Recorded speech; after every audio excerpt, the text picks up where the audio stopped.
Welcome back. In the previous lesson, you learned about functions and how they're going to make your life better and allow you to write code more efficiently. Today, I'm going to tell you a few words about classes. And we're not going to insist too much on classes because they are not the purpose of this course. Later on, when we have finished with the basics of Python and get into how to apply Python in penetration testing and cybersecurity, you'll see that we won't be using classes much. And that's because we can get along well without them in day-to-day penetration testing with Python. I personally think classes would be of good use when we develop very complex tools in Python, which require us to write and use libraries that we write ourselves or libraries written by others. And this may be the subject of an intermediate to advanced Python for ethical hacking course that I might create at some later point in time.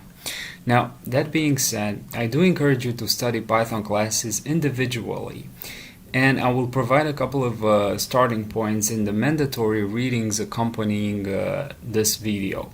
Okay, now, what are classes and how do we use them in Python? For starters, Python is an object-oriented programming language, meaning that it focuses on objects rather than functions, such as in the case of procedure-oriented programming. Now, what does that actually mean, and what are these objects? You can think of an object in Python as a bunch of variables and functions that we create for that object. And you can think of a class as being a blueprint for that object. Now, let me give you the classical example. So let's say we have a class that we call person. This person will have attributes like height. So person is going to have height, it's going to have weight, it's going to have eye color, it's also going to have hair color. Okay, now an object of this class person could be Chris.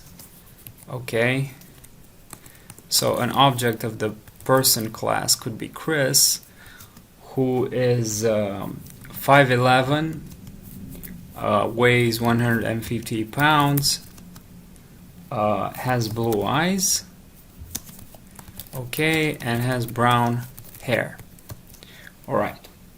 Another object of the person class could be Anna, for example. So Anna would be 5'8", would weigh, let's say, 130 pounds, would have green eyes, and brown hair. Okay, so as you can see, you can have as many unique objects for your class. You use the class that is the blueprint to create objects. And in this case, I've only used variables in defining the class, such as height, weight, eye color, and hair color. But we could also define functions within the class. So we create the object Chris. When we create the object Chris, we say that we instantiate the class person, meaning that we create an instance of this class. Now, let's actually create a simple class in Python, and it'll have both attributes and methods or functions. So we can say class basic math.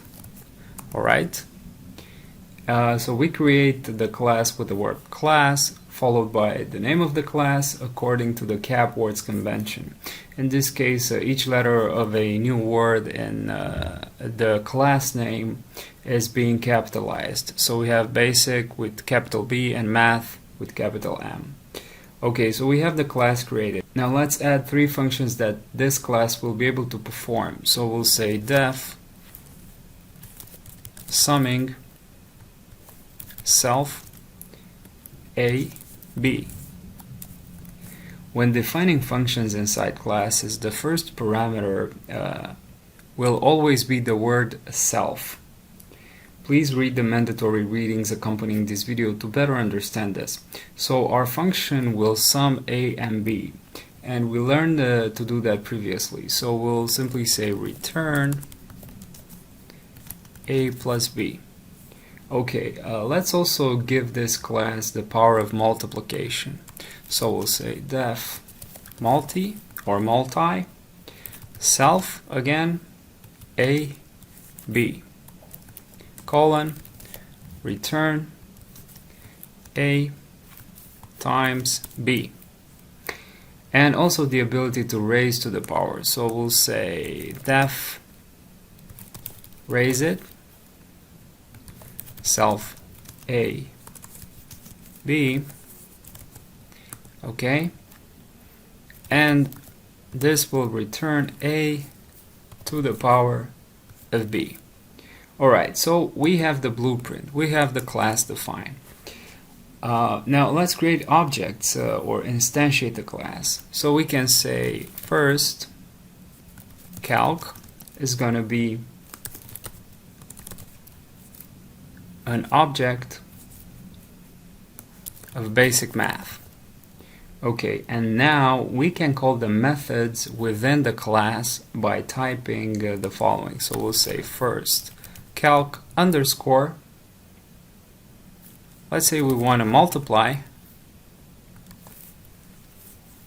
8,3, and this will actually multiply the numbers. We can also, or we should also create another object, let's say second calc, and it's going to be of the basic math class, of course, and this second calc is actually going to raise it, so we're going to use raise it, and in this case we'll raise 4 to the power of 5. Okay, so as you can see, we instantiate the class by actually calling it with parentheses, and then we access the methods within that class with the dot notation. Okay, so we can save this, and if we run this, it should print 8 times 3, which is 24, so it will return the result of multi 8,3, which is 24. So we're gonna have 24 in this case, and 4 to the power of 5, which from the top of my head I don't know exactly what the answer is. You can simply copy this and run it inside our Python interpreter shell. So as you can see, the first calc basic math, we instantiated it, multi 8 times 3, it's 24. We instantiate the second calc of basic math, and then we raise it 4 times 5, and this hasn't actually run, so I have to hit enter to have it run. It displays the result, which is 24. So 4 raised to the power of 5 is 1024, so 1024.